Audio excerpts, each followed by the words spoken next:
Buenos días y bienvenidos al acto de firma y comparecencia de prensa con motivo del encuentro de colaboración institucional Extremadura-Galicia.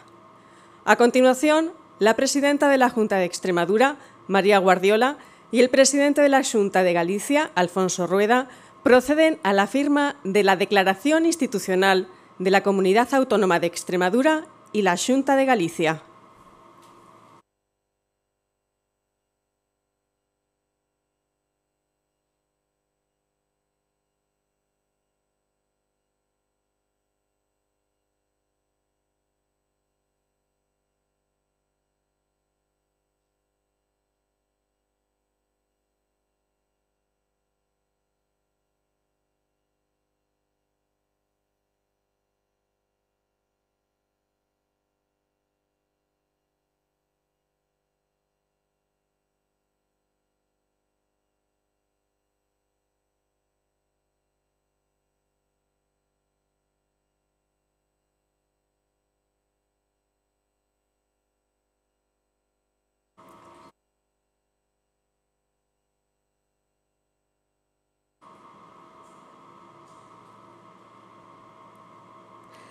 En primer lugar, toma la palabra la presidenta de la Junta de Extremadura, María Guardiola. Bueno, muchas gracias, muy buenos días. Gracias a todos por estar aquí. Comparecemos después de la firma de esta declaración institucional entre los gobiernos de la Xunta de Galicia y de la Junta de Extremadura y además lo hacemos convencidos de que el diálogo y la colaboración institucional es ahora más necesaria que nunca. Nos mueve la igualdad, nos mueve la justicia y nos mueve la cohesión en nuestro país y este ha sido el espíritu que ha motivado este encuentro. Yo lo primero que quiero es darle las gracias al presidente de la Xunta, a Alfonso Rueda, por su disponibilidad para venir a Extremadura, por esa buena disposición y poder celebrar esta jornada de trabajo tan importante. Somos comunidades que tenemos trayectorias, tenemos realidades y tenemos identidades propias, pero ante todo lo que tenemos es un compromiso con el bienestar de los ciudadanos, con el desarrollo económico de nuestras regiones y con ese principio de igualdad por el que el conjunto del Estado debería velar. En la reunión de hoy hemos abordado distintos asuntos, pero me gustaría centrarme en aquellos que están en esta declaración que acabamos de firmar. Como saben, esta semana ha sido lamentablemente histórica porque el Gobierno de Sánchez ha vuelto a dar otro impulso a ese plan separatista para que Sánchez permanezca en Moncloa. Primero fue la amnistía y ahora es esta voladura al sistema de financiación, porque permitir que Cataluña recaude y gestione impuestos que a día de hoy son de titularidad y competencia estatal, pues desde luego no es un peaje, esto tiene otro nombre. Es una traición y es una discriminación manifiesta. Por eso hoy queremos reafirmar la vigencia de la Declaración de Santiago que Galicia y Extremadura rubricaron junto a los gobiernos de Cantabria, de Asturias, de La Rioja, de Castilla-La Mancha y de Aragón. Entonces, en el 2021 ya se reclamaba como un bloque común un reparto más justo y más equilibrado de la financiación. Era, y por supuesto sigue siendo necesaria para la prestación de unos servicios públicos que son mucho más costosos, que son mucho más caros en comunidades autónomas que son eminentemente rurales, como lo es Galicia y como lo es Extremadura, y con poblaciones envejecidas y dispersas. Nosotros tenemos la obligación de prestar los mismos servicios en todas las comunidades autónomas, pero es evidente que no partimos de las mismas condiciones. Y en consonancia con esta necesidad y acorde con nuestra Constitución, nosotros rechazamos cualquier tipo de financiación privilegiada y no vamos a aceptar jamás acuerdos bilaterales que lo que hagan sea saquear la caja común y pisotear el principio de igualdad entre todos los españoles. Y del mismo modo rechazamos también la condonación de la deuda que quiere aprobar el Gobierno de Sánchez, producto también de otra extorsión separatista, porque no es condonación, es una condena a pagar entre todos una deuda que está provocada por el despilfarro del independentismo. Como saben, desde Extremadura llevamos 2 años reclamando suficiencia financiera y la igualdad que merecemos. Nosotros no queremos privilegios, lo he dicho siempre, nosotros lo que pedimos y lo que queremos es aquello que nos corresponde. Y todo ello tendría que materializarse en esa reforma de un sistema de financiación que ya está obsoleto, que ya está caduco. Pero el Gobierno no solo está discriminando a nuestras comunidades autónomas en materia de financiación, sino que también nos está castigando cerrando el grifo de las inversiones en materia de infraestructuras. Por eso hoy Galicia y Extremadura estamos juntos al Gobierno a modernizar infraestructuras clave como el tren. Las necesitamos mucho para vertebrar el territorio, para empujar esa competitividad de los sectores y la igualdad de oportunidades. Ya sabemos que el ministro presume mucho de que estamos viviendo la mejor época del tren para España, pero lo que tendría que hacer es preguntarle a cualquier extremeño, a cualquier gallego o en este momento a cualquier español para chocarse de bruces con la realidad. Estamos padeciendo un olvido gubernamental, estamos instalados en un sistema de premios y de castigos que está perpetuando un modelo muy injusto, un modelo que discrimina abiertamente a todo aquel que no forma parte de esas alianzas coyunturales del presidente. Y Galicia tiene derecho a estar conectada con Portugal, con el AVE, con alta velocidad, igual que Extremadura tiene derecho a ser una comunidad que conecte a las dos capitales ibéricas, a Madrid y a Lisboa. Ambas infraestructuras son necesarias y, por supuesto, son compatibles. Estas conexiones van a dinamizar la economía de nuestras regiones y también van a ser un potenciador de un turismo generador de riqueza. Y también en materia de turismos hemos fijado una postura común. El turismo es una actividad económica fundamental y lo es sobre todo en comunidades autónomas que tienen mucho peso de lo rural y ambas lo somos. Y también es un auténtico tractor de desarrollo económico para un país cuya superficie es rural en un 84%. Y gobernar de espaldas a esta realidad, hacerlo encerrados en los despachos de las grandes ciudades y ajeno a lo que pasa en los pueblos, pues es negar el desarrollo de una parte muy importante de nuestro país. Y, querido presidente, si hay un vínculo histórico que une a Galicia con Extremadura, pues ese es el Camino de Santiago. Una vía que atrae a peregrinos y a visitantes de todo el mundo en una experiencia que, por supuesto, va mucho más allá del turismo. El camino nos define como parte de algo más grande. Une espiritualidad, patrimonio y cultura. A su paso por Extremadura, el Camino de Santiago es el hilo conductor con otras regiones de la historia común y del futuro compartido que nos espera. A lo largo de sus 334 kilómetros, desde Monasterios hasta Baños de Montemayor, es el mejor escaparate que podíamos tener de nuestro patrimonio natural y recoge el testigo de siglos de cultura, de fe y de hospitalidad.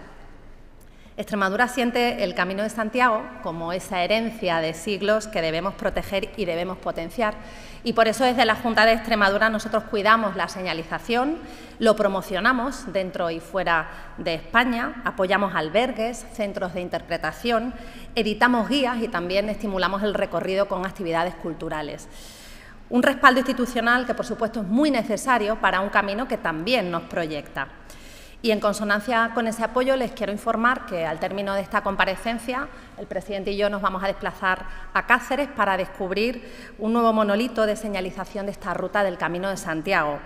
Con él los peregrinos van a tener acceso a un nuevo referente que va a reflejar la distancia hasta Santiago de Compostela y va a pasar a formar parte de la simbología de la ciudad de Cáceres y del vínculo de Extremadura y de Galicia.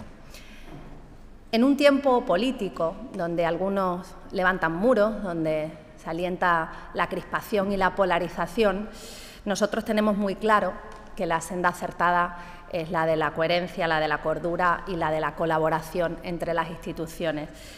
Ante el abandono que sufrimos por parte del Gobierno de España, las comunidades autónomas queremos dar un paso al frente y demostrar que también se construye país desde las autonomías, porque la estabilidad que necesitan los extremeños, la que necesitan los gallegos, la que necesita cualquier español, también la damos, la podemos ofrecer esas comunidades autónomas que sí somos leales a un proyecto común de convivencia y de progreso, que es España. Sin más, tiene la palabra el presidente de la Xunta de Galicia, el presidente Alfonso Rueda, y yo quedo a su disposición para cualquier cuestión que quieran que les aclare. Muchas gracias. Muy bien, buenos días.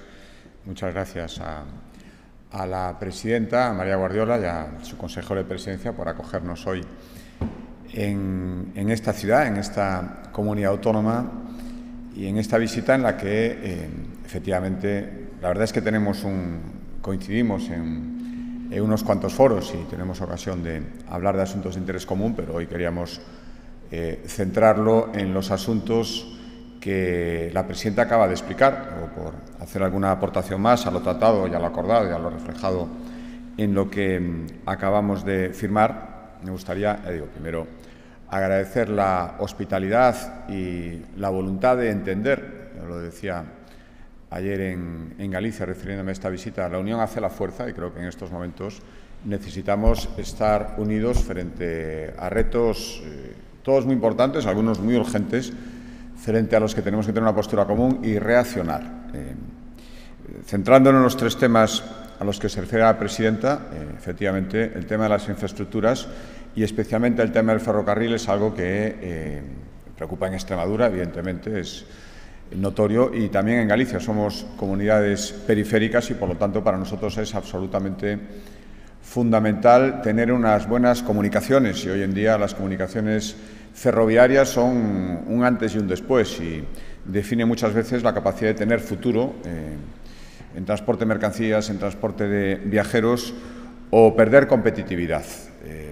Efectivamente, a Galicia llega el AVE ya. Es cierto que hay unas condiciones muy mejorables, no solo de funcionamiento, tiene toda la razón la presidenta Guardiola, cuando yo oigo también al ministro de Fomento decir que este es el mejor momento del tren. Yo diría que se lo pregunte a los miles de gallegos y gente que no es de Galicia y viene a visitarnos. Casi es el buen funcionamiento sin ninguna incidencia. Hay momentos en que se convierte en la excepción en vez de la regla general. Por lo tanto, muchísimo mejorar ahí, muchísimo mejorar también en infraestructuras, por ejemplo, en el ancho de vía, en cosas que quedan por hacer. Entiendo perfectamente la reivindicación de Extremadura. A estas alturas tiene que tener unas infraestructuras dignas y, por lo tanto, yo lo que abogo aquí tiene todo nuestro apoyo y toda nuestra comprensión, porque nosotros vimos la diferencia entre tenerlo y no tenerlo, insisto, con muchas mejoras que hacer todavía. Y después queda algo que eso es fundamental para los dos, que es la conexión con nuestro país vecino.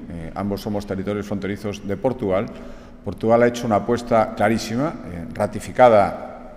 He tenido encuentros con el ministro de Infraestructuras de Portugal, con el propio primer ministro Montenegro hace poco en Oporto, y me han ratificado su intención de hacer las dos conexiones con España, tanto atravesando el norte a través de Valencia Dominio, como conectarse con Madrid a través de Extremadura. Por lo tanto, intentos que a veces veo en nuestro Gobierno de pretender decir que una cosa o la otra no tienen ningún sentido. Portugal, por lo que nos manifiestan y por las actuaciones que están acometiendo, lo tienen claro. Por lo tanto, creo que unidos reivindicamos que nuestro Gobierno lo tenga también. Y cuando la vía llegue a ambos lados de la frontera, del lado portugués, tiene que estar esperándole la vía para entroncar la infraestructura hecha por el Gobierno de nuestro país. Y, por lo tanto, para empezar a hacer esto hay que empezar a hacerlo ya. Y, desde luego, yo percibo, por lo menos que es la parte que tenemos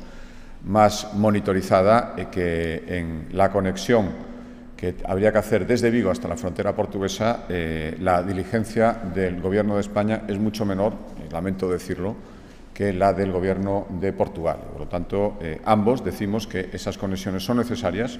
Portugal apuesta por ellas y, por lo tanto, el Gobierno de España tiene que apostar también.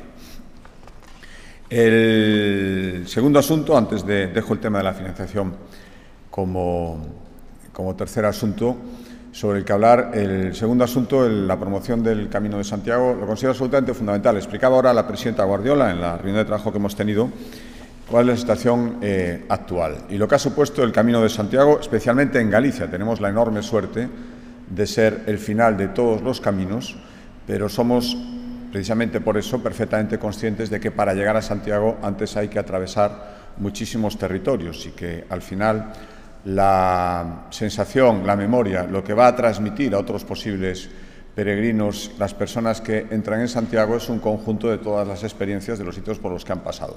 Y además el peregrino, que suele ser muy recurrente. Hay mucha gente que hace un camino y luego se va a hacer otro más y lo cuenta. Por lo tanto, es fundamental que toda la experiencia, desde el principio, sea una experiencia agradable.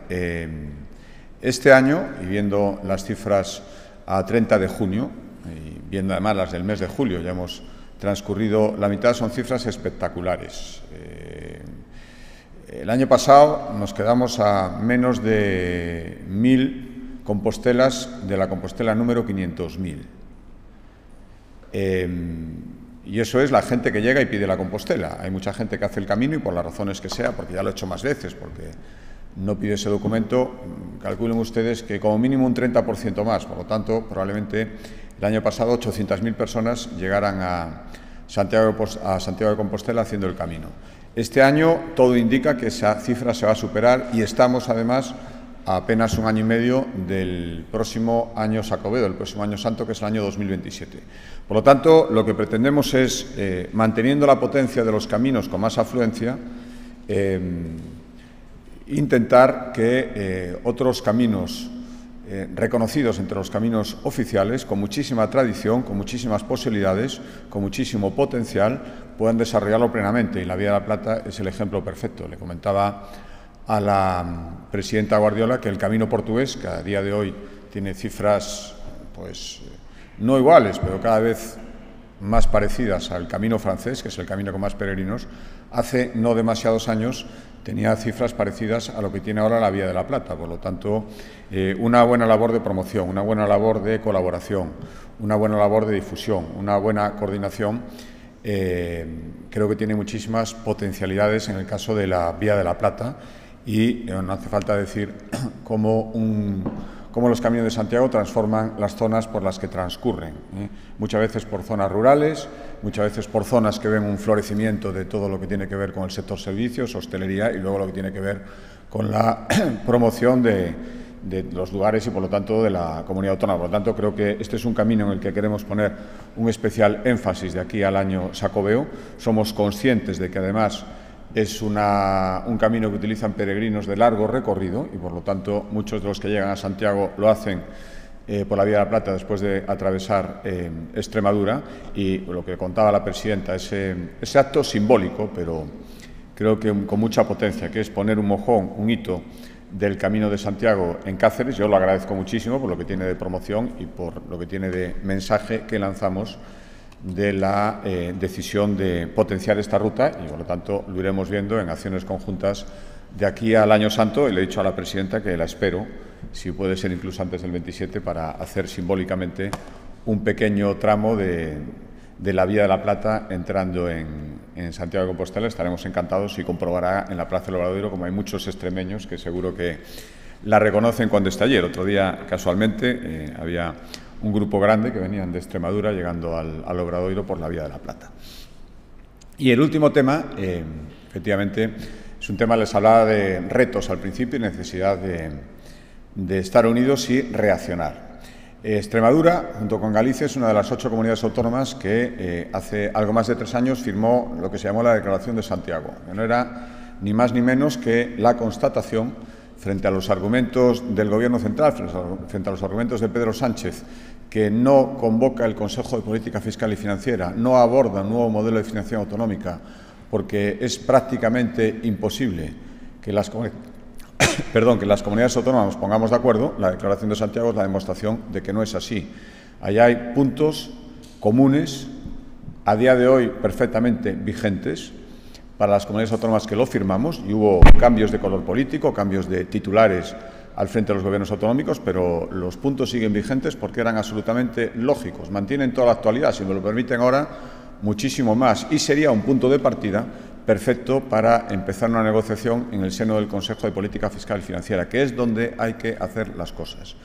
Ayer tuvimos un acto en Galicia, el Foro Económico de Galicia, que es un foro de expertos de diferentes procedencias, incluso, si nos lo permiten, de diferentes ideologías, expertos económicos, que elaboran dictámenes con total objetividad y su cálculo de lo que le supondría a Galicia el cupo catalán de merma anual estaría en torno a los 800, 600, 700 millones de euros. Si este mismo sistema, que es a lo que está invitando el Gobierno central, dice que este sistema de financiación singular, que es un eufemismo para no decir la palabra cupo, se generalizase, a Galicia le supondría un impacto de no menos de 2.500 millones de euros y supongo que los números serían muy parecidos en Extremadura. Por lo tanto, eso es demoledor. Eso es un quebrantamiento absoluto del principio de igualdad básica entre territorios y de garantía de prestación de los servicios fundamentales en todo el territorio de España, del que a día de hoy todos formamos parte. Por lo tanto,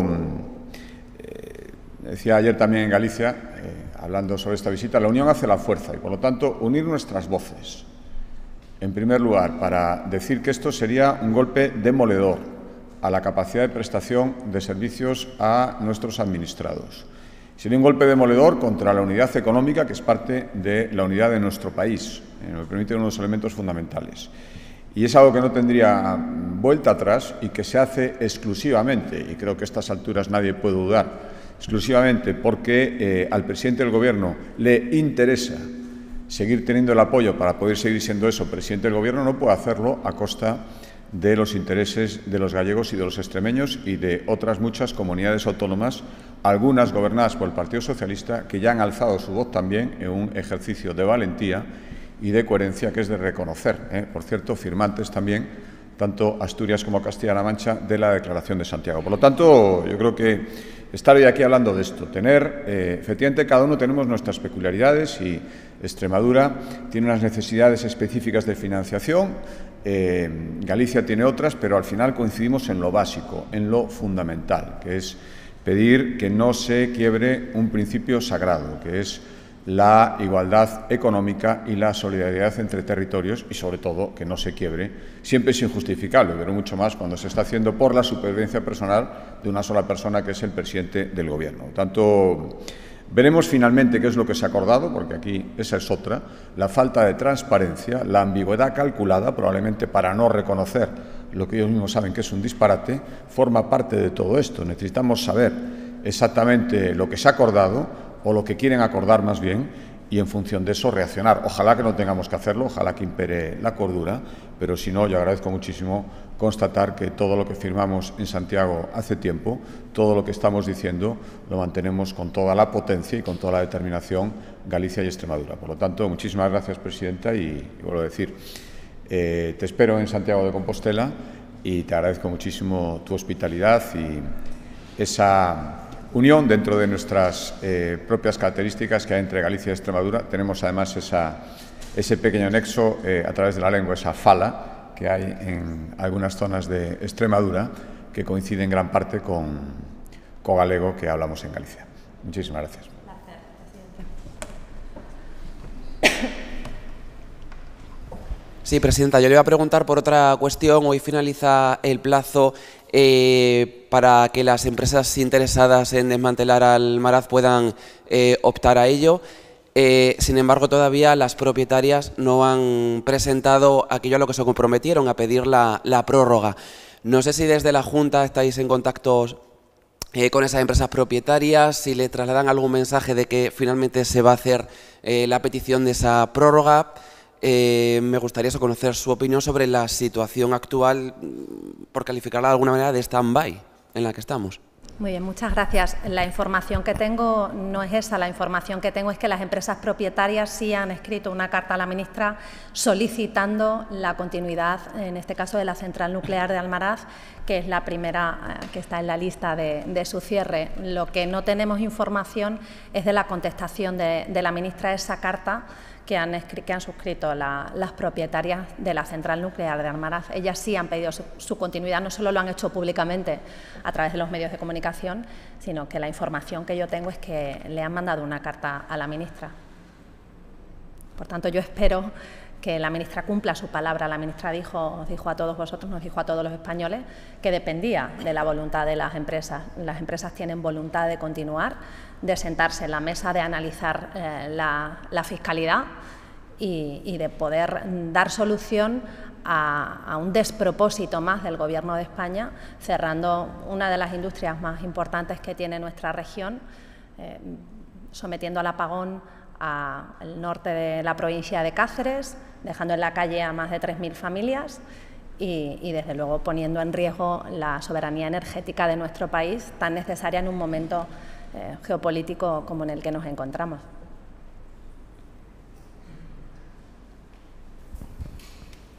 Yo quería preguntar a los dos por la posibilidad que planteaba el presidente de Andalucía de ese frente común de las comunidades autónomas frente a esa negociación bilateral y si creen que hay posibilidad de ello teniendo en cuenta que ya hay comunidades autónomas que se están desmarcando. Y luego también quería preguntarles si en esa declaración institucional que ustedes han hecho hoy han incluido algo relacionado con la vivienda, sobre todo a raíz de la presentación de ese plan estatal de vivienda que supongo que Galicia también, sé que Extremadura sí, ha hecho llegar a la ministra.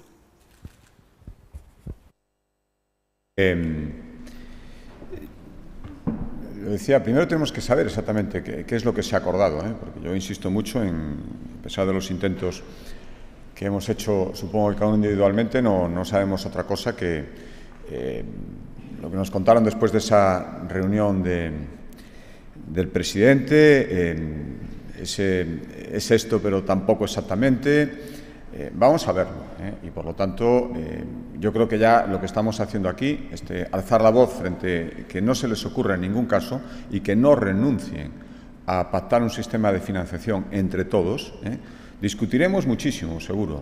Habrá que ceder cada uno una parte de lo que nos interesa, pero podremos llegar a un acuerdo. Lo que no lo vamos a conseguir nunca es si no se intenta, no se nos sienta y se empieza a hacer cosas como la que estamos viendo que se quiere hacer impulsado por los independentistas. Por lo tanto, yo estoy seguro, efectivamente, he oído a algunos presidentes de comunidades autónomas, presidentes del Partido Socialista, decir lo que creo que es más necesario y más importante en estos momentos, que no están de acuerdo con ese sistema, que ese sistema les perjudica claramente, igual que perjudica a Galicia y Extremadura.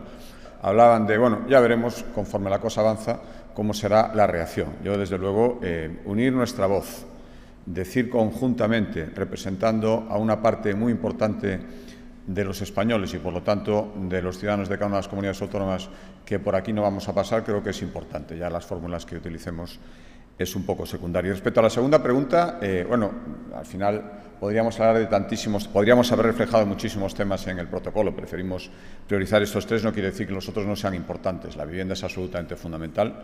Tanto en Galicia como estoy seguro que Extremadura estamos haciendo esfuerzos muy importantes por aumentar el parque público de viviendas, por hacer colaboración público-privada, por darle seguridad dentro de nuestras competencias a los propietarios para que puedan alquilar y en intentar, hablo por el caso de Galicia, en intentar, claro que sí, llegar a acuerdos con el Gobierno central en materia de vivienda. Es que han retenido un montón de fondos que estoy seguro que si nos lo hubieran transferido a las comunidades autónomas, ahora estaríamos ejecutando vivienda como estamos haciendo con los fondos que son nuestros. Acaba de publicarse la ejecución de los ministerios a 31 de diciembre del año 2024. La ejecución más baja con diferencia es la del Ministerio de Vivienda. No llega a la tercera parte de los fondos que tenía disponibles. Han dejado sin ejecutar más de un 70%. Por lo tanto, está llamada la atención a que así no podemos seguir y no podemos estar de acuerdo, como estamos, en que la vivienda es un problema fundamental y luego los recursos para poder ejecutar vivienda los retiene una Administración que es incapaz de darles eficacia, ponerlos a disposición y hacer casas para que la gente pueda vivir en ellas. Por lo tanto, yo lo que le diría al Ministerio es que nos transfiera los fondos, que las comunidades autónomas le pueda asegurar. En el caso de Galicia sí que seríamos capaces de hacerlo.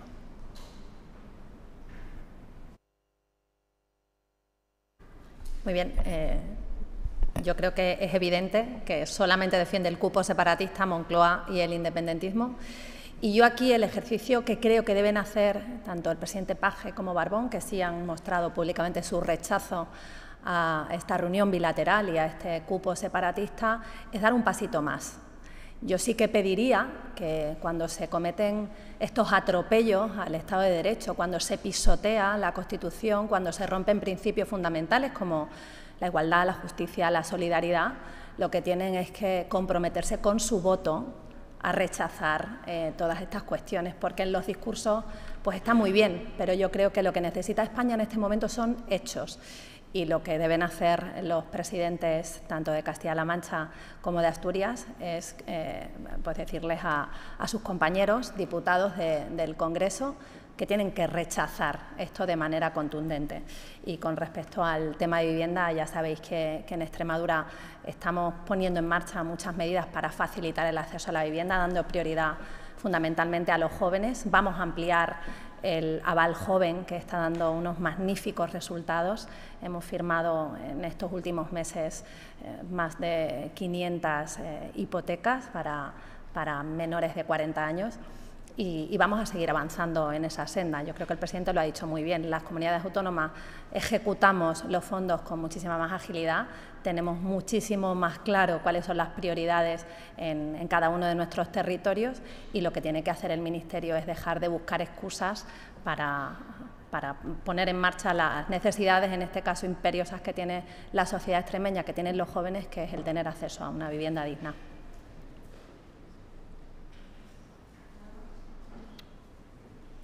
Muchas gracias.